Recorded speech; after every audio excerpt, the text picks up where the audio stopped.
everybody, thank you so much for stopping by today.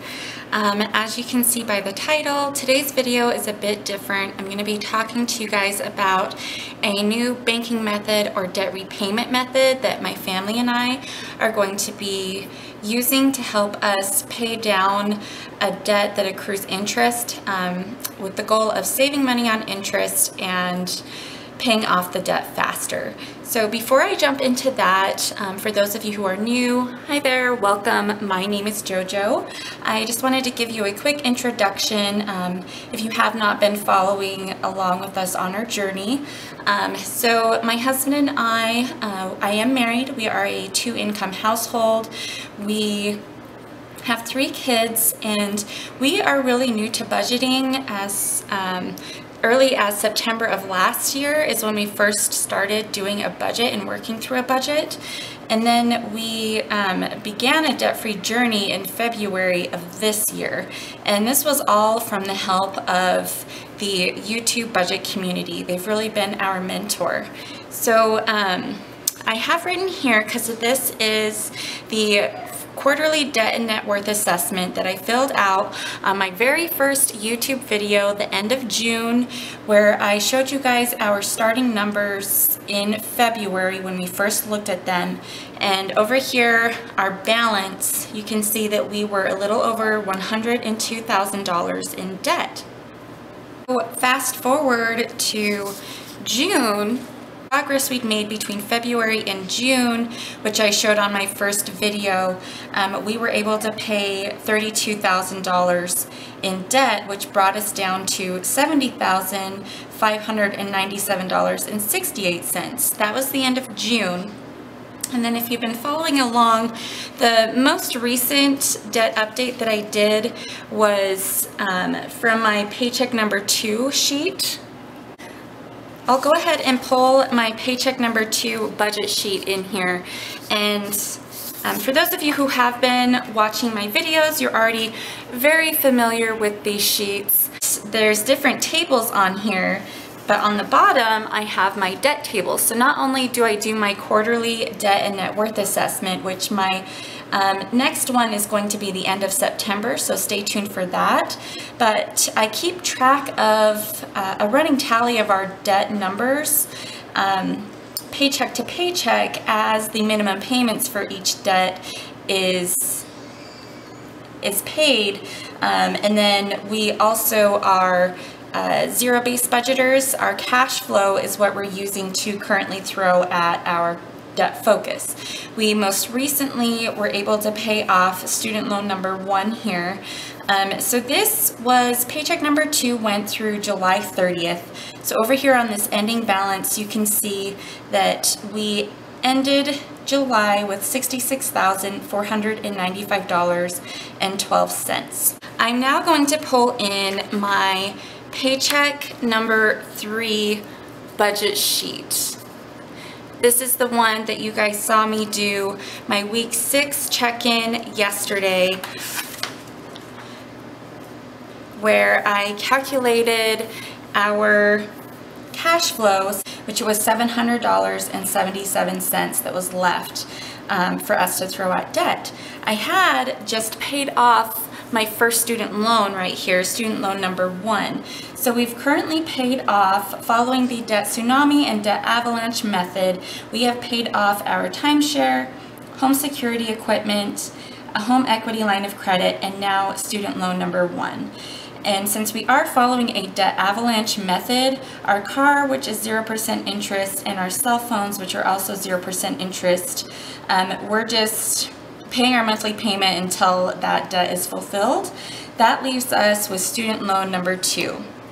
And it's a beast, you guys. I've kind of been afraid of it, but I feel like with this new method, I'm going to be able to tackle it with a lot more confidence. And currently, about $240 of this minimum payment goes towards interest every month.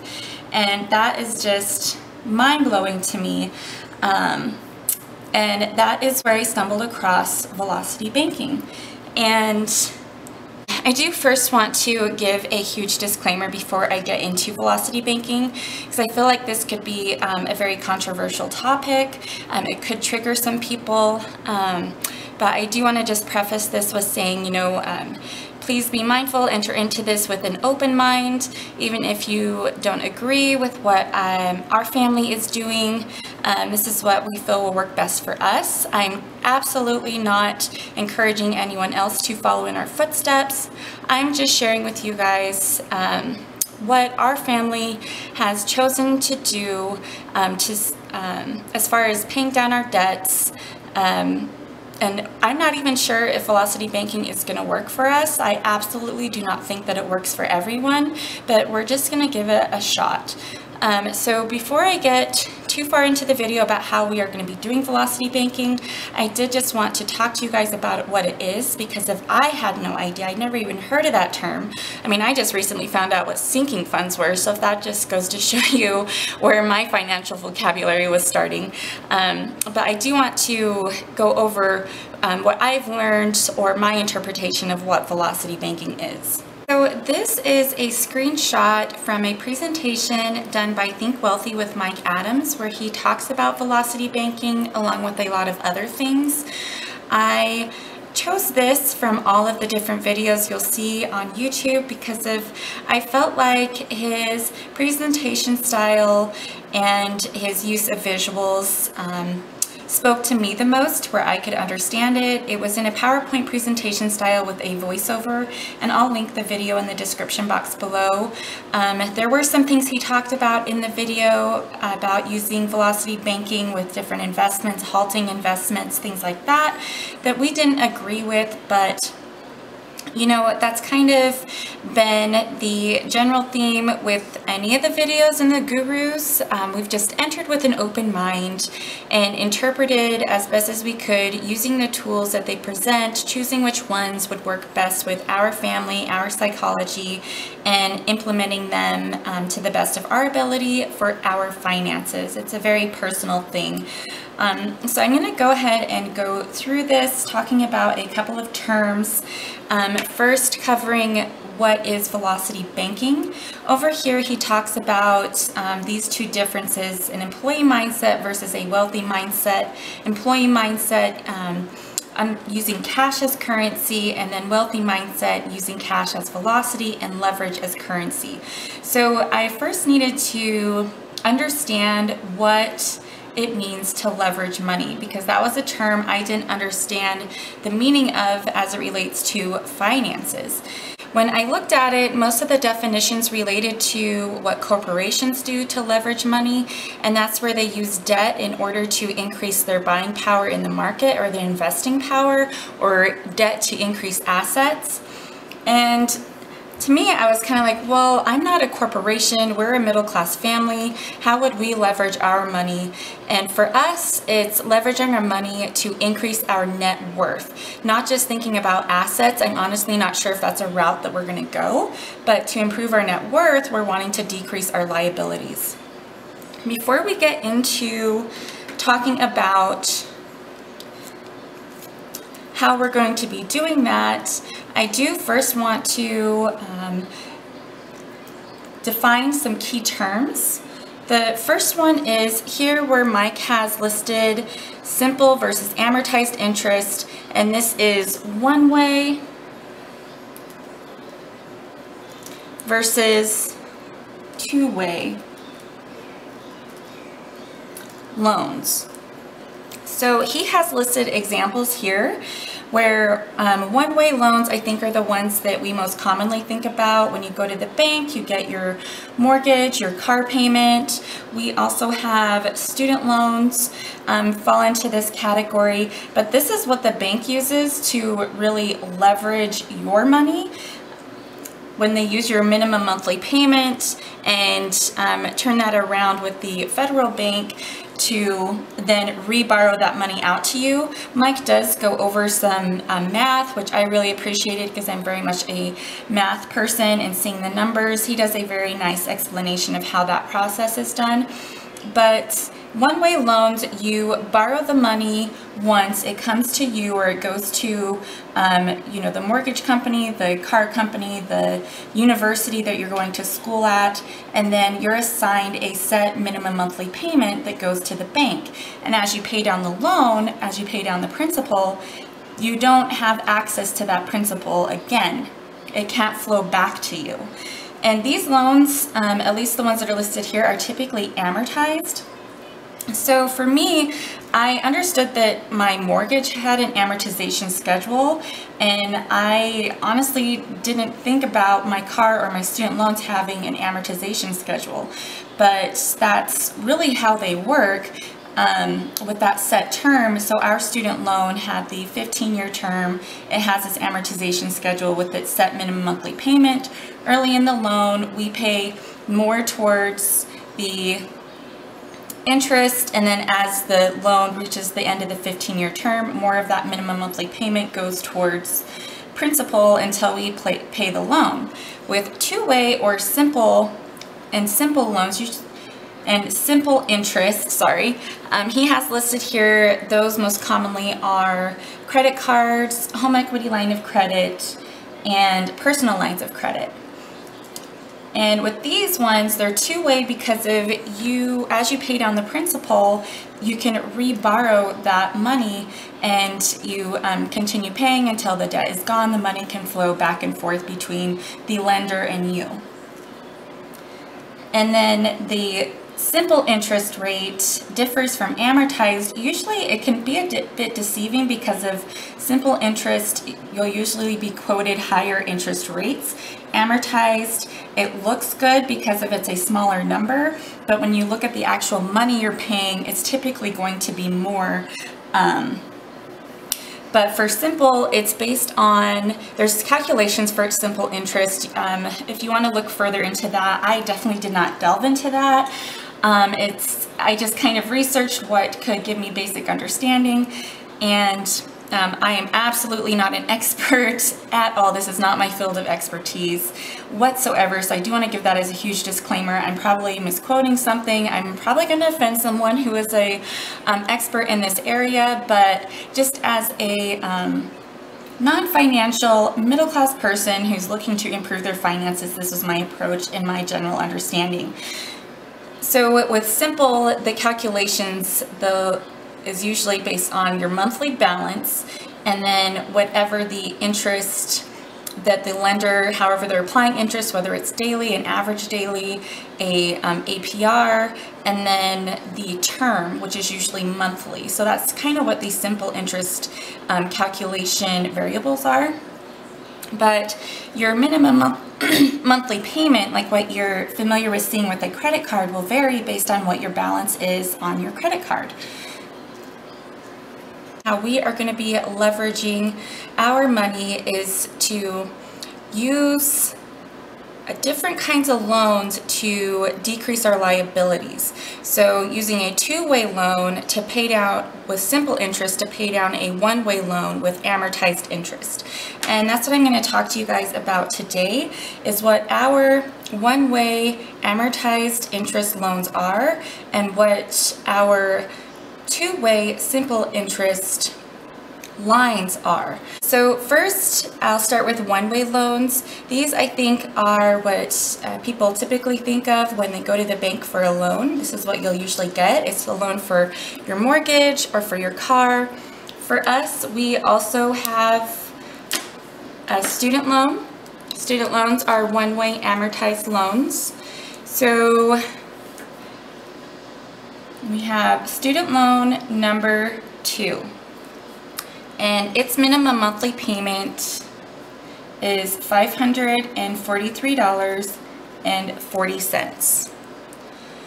And that is over a 15-year term. Its interest rate is 4.75% interest. And we do have 2 credit cards, and then we also have our home equity line of credit.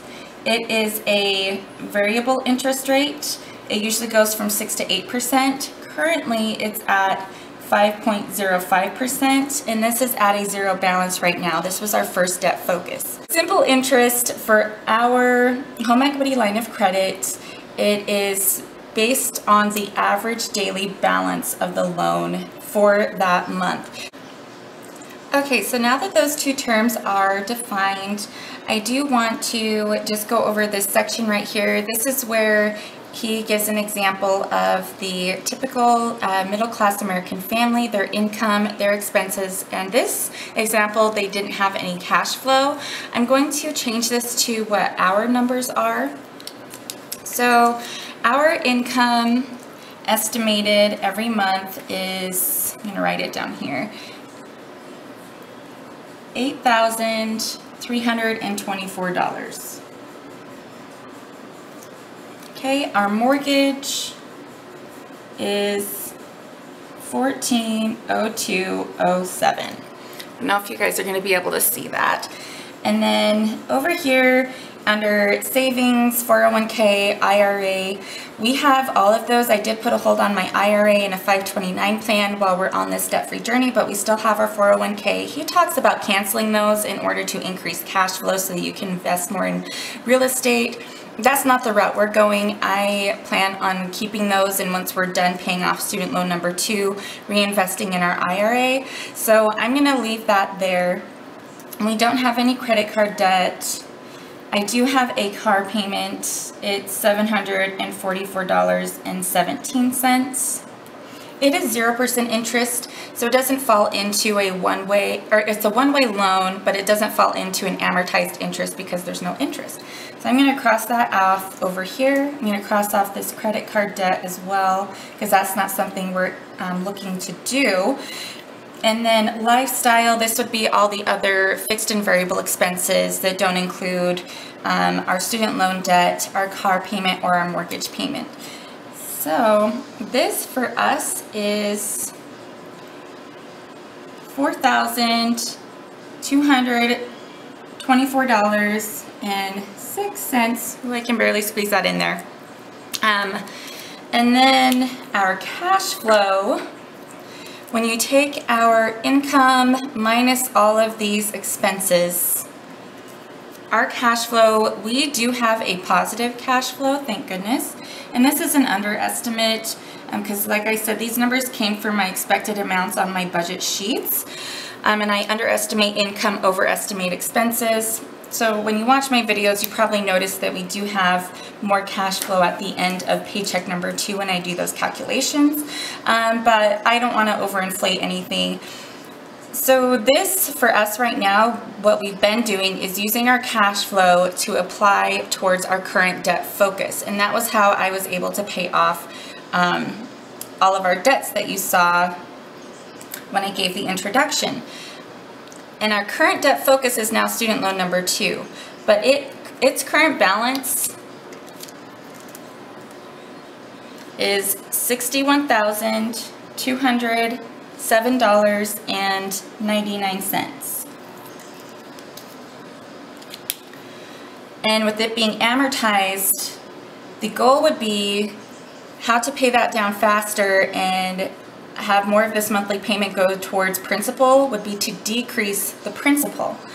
How we are going to do that is using the home equity line of credit. We are going to transfer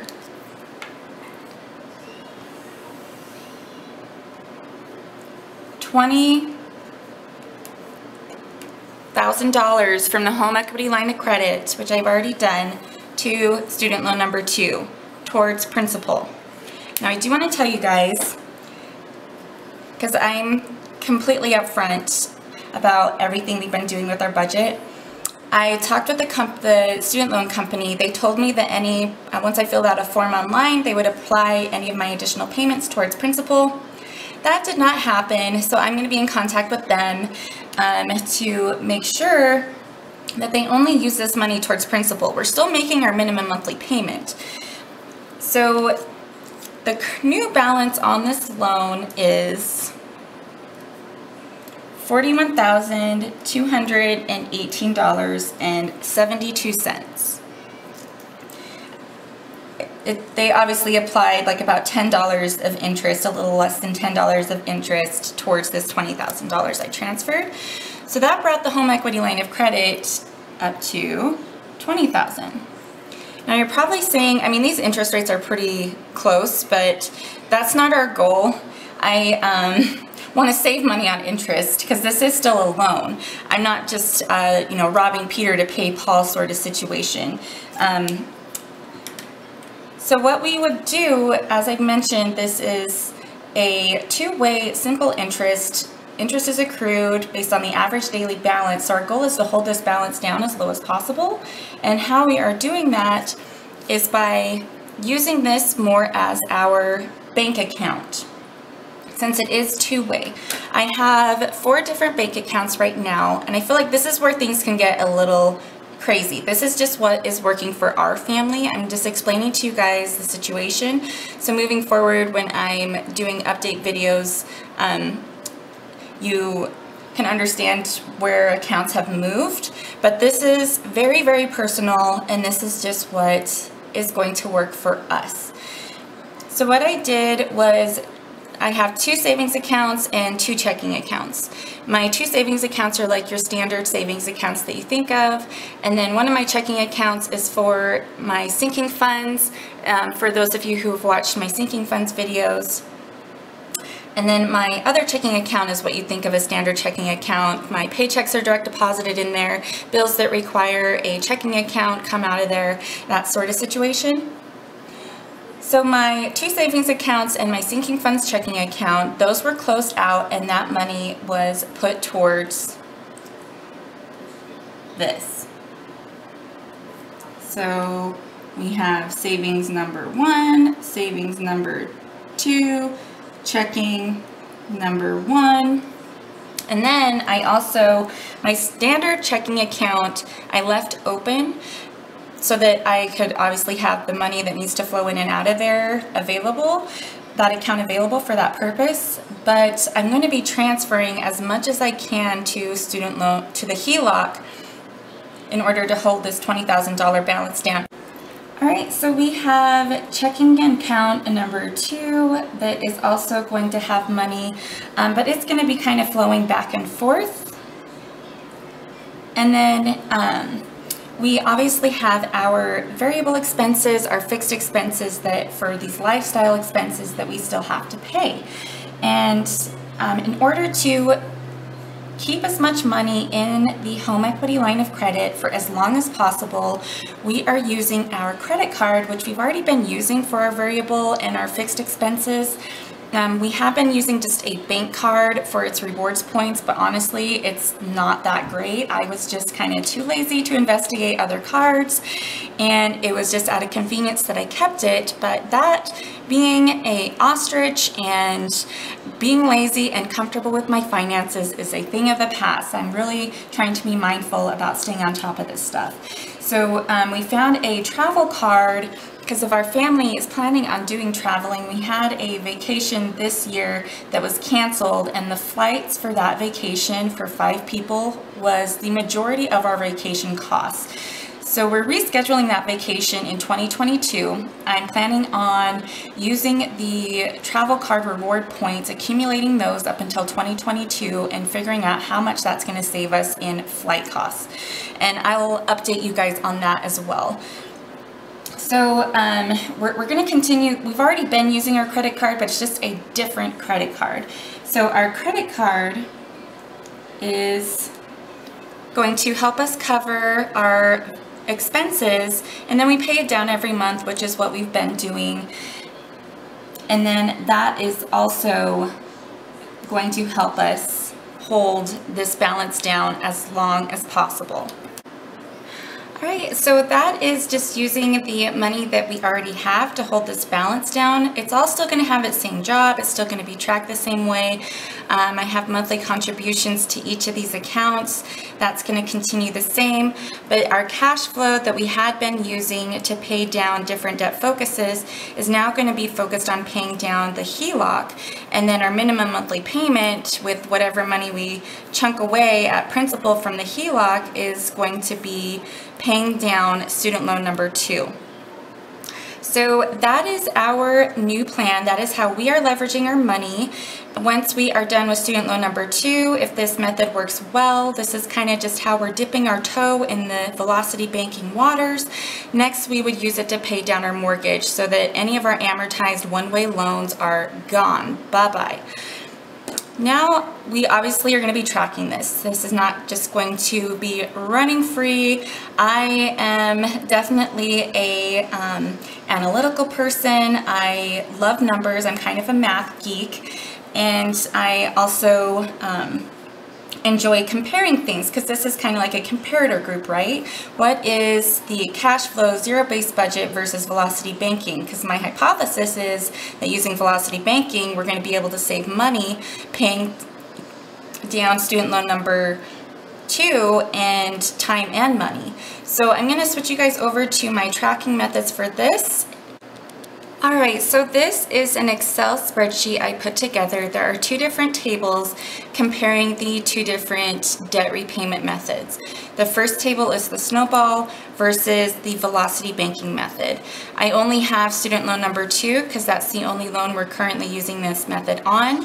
It is a 12-month, essentially a 12-month snapshot. I have July included here with both methods, but we did not use velocity banking until August, and then it tracks until August. And these are just predictions that I put in because before I started this, I wanted to make sure that this was something that would actually save us some money before I went through all the hassle. So what we are doing is the tables show the balance, the interest paid. The minimum payment is obviously going to be the same, the principal, and then the Snowball or our zero-based. So, and then versus the velocity payment. Over here is a difference each month between interest, how much money we'd be saving each month in interest, and then overall for the year. This is obviously inflated because I haven't included the HELOC percent, but I am going to be doing a velocity banking monthly check-in, coming through and updating both of these tables with actual numbers and talking about what we actually saved or lost. I mean, who knows? I'm not sure if this is going to work for us or not. This is just trialing it out, because if we can save even close to that, then that's amazing. And being able to use this on our mortgage, we could save a lot more. So this is a table, one of the tables I put together, and then I'll show you guys how I'm going to track my accounts that are transferred over. This right here is just a sheet I put together for me to track those different accounts that are now housed in the HELOC. Because of our savings obviously has monthly contributions, the sinking funds has monthly contributions, and our checking account has, our standard checking account, the one that we left open, has money that flows in and out. So this is not very pretty. It's just something I threw together so that I could, you guys are going to see throughout the months, we're probably going to be morphing some things as we figure stuff out, but I just needed something to track stuff for now. So this first one is going to be for the month of August. And for checking, I ended up transferring over $2,600 from my standard checking account to the home equity line of credit. My sinking funds, for those of you who watched my sinking funds video, you already know how much money was in my sinking funds account. And then my savings number 1 was $1,250. Savings number 2 was $1,100. And this totals $82,74.87. So subtract that from the $20,000. It's about like a little over $11,000. So the $11,000 is what that 5% interest rate is currently being applied to. I do now want to update my Paycheck number 3 budget sheet, because of that cash flow we calculated yesterday is going to be applied to the $20,000 HELOC that we just took out. All right, here we are at paycheck number 3. It's debt table. I'm going to update some numbers. So the beginning balance for paycheck number 3 for the HELOC was 0, and the zero-based amount, this $700.77 that we had left over after paying all of our expenses from paycheck number 3, is going to be applied to the home equity line of credit now. So I will take the $20,000 minus the $777, and this new balance is $19,000. Its ending balance is $19,299.23. We applied $700.77 towards it. And student loan number 2's current balance is,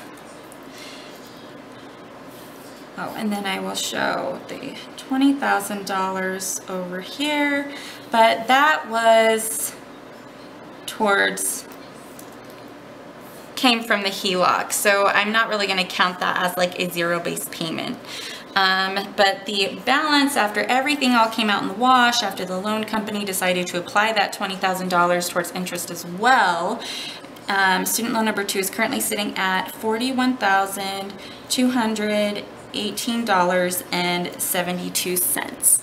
Now what we will do, these guys are still 0, is we are going to see what our ending balances are at the end of paycheck number 3. So the $19,299.23 plus $29,46.60 plus $799.92 plus $41,218.72. Okay, so we are ending paycheck number 3 with $64,264.47. Obviously there's going to be some interest that's applied towards the HELOC. The minimum payment on that will come out on the 16th of every month, so you will see that reflected in my fixed expenses. That new minimum payment is going to kind of come out in the wash because we are using our cash flow to throw out our debt focus. So since cash flow is your income minus your expenses, that new minimum payment expense will automatically be included. And just like I do with any of my interest accruing loans, the ending balance will take into account the interest that it's applied, and then I'll have my Excel spreadsheet to see what the actual interest is. So that was a lot to cover in this video. I'm kind of nervous to post it, but this is just, you guys get a full disclosure. This is our family's new decision on how to pay down our debt. If this is successful, which I hope it is, our next step will be using it to pay off our mortgage and then figuring out a way to use it to increase our assets. But that will obviously not be for years to come. So yeah, just stay tuned to see how this works out for us. Please be kind in the comments. If anything, just enter this video with an open mind, and I hope you have learned something and you enjoy at least following us on our journey. That is going to be my last video for this week. I did see your guys' comments about wanting to see how we do our menu planning, so I will get to work on that over the next 2 weeks. So you'll see that video on how we meal plan, and my husband and I communicate a grocery list and things with busy lives. We're both working, 3 kids. Next week I will post my standard videos on Thursday and Friday. There will be on, let me see, next Thursday should be my week 1 check-in for my August paycheck 1, and then I'm going to be Friday doing my paycheck number 2 budget forecast. I hope you enjoyed this video, and if you did, please give it a like. And if you are enjoying the contents of this channel, don't forget to hit the subscribe button. I hope you all have a wonderful weekend. We're getting prepared for school on Monday. I'm nervous and excited, all rolled into one. So we will see, but as always, I share everything with you guys. So I will see you next Thursday.